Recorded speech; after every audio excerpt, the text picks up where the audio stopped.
So I was just here getting a little thumb workout in with the bands, doing some assistance training for arm wrestling, and I had the idea to talk about how to improve in your first 3 years of arm wrestling. I've been in the sport a little over 3 years now, and if I would give some advice to beginners, if you're watching this video, main things I would suggest are that you want to focus on your table time, you want to develop good habits and stay safe in practice and stay in good positions. I definitely highly recommend training in the gym as well. A lot of American arm wrestlers, it seems, just take the approach of just arm wrestling on the table. But if you look at the true professional athletes, you know, guys, Eastern European countries, but even guys in America, I mean, just the people who are taking it really serious are supplementing their arm wrestling table training with gym training as well, because a bigger, stronger muscle is more efficient, and it's a strength sport and it's a combat sport. You know, the stronger you are, the better. So it's very important to have strength as well. That's why if you're just arm wrestling on the table, I believe you're missing out on the ability to improve your strength by gaining muscle and just being overall stronger in compound movements, which definitely helps. On the arm wrestling table, I wouldn't get too carried away in doing it too much. Like, you want to supplement your arm wrestling training with the compound lifts. Like, I honestly barely squat and deadlift, but what I mean by compound is more, I should say, bench press, overhead dumbbell presses, incline dumbbell presses, chest flies, tricep extensions, back training, of course, a lot of pull-ups, a lot of pull-ups. Lats are super important for arm wrestling.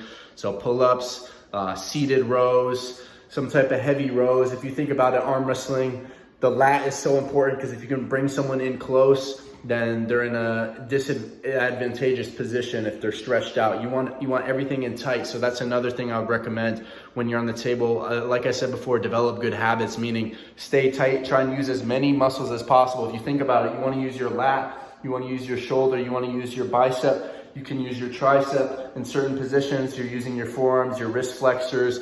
You're trying to engage everything, your chest as well, of course, for a little bit of side pressure. So you're trying to be as efficient as possible, using as many muscle groups as possible. It's similar to powerlifting, how you want to, like I said, engage as many muscle groups as possible because you're able to move more weight in that sense. And same on the table, you're more efficient, you're more effective, more explosive when you can engage as many muscles and do it with coordination. So coordination is a big thing again as well, because you can be super strong in the gym and not have the coordination. So it's a matter of finding that balance between your table training as well as supplementing with gym training, which again, I highly recommend.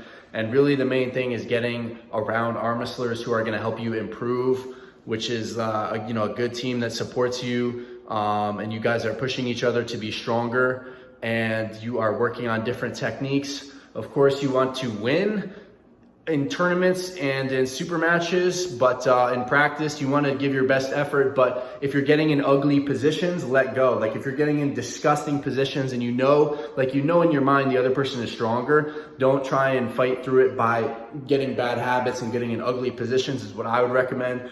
You want to stay fundamentally sound. If they're a little bit stronger, then you work with them and you work on your angles. There's always something to work on. But and another thing, if you're significantly stronger than someone else, instead of just pinning them easily and then that's it, you pin them 5 times in a row, they have nothing for you, and then they're done pulling you.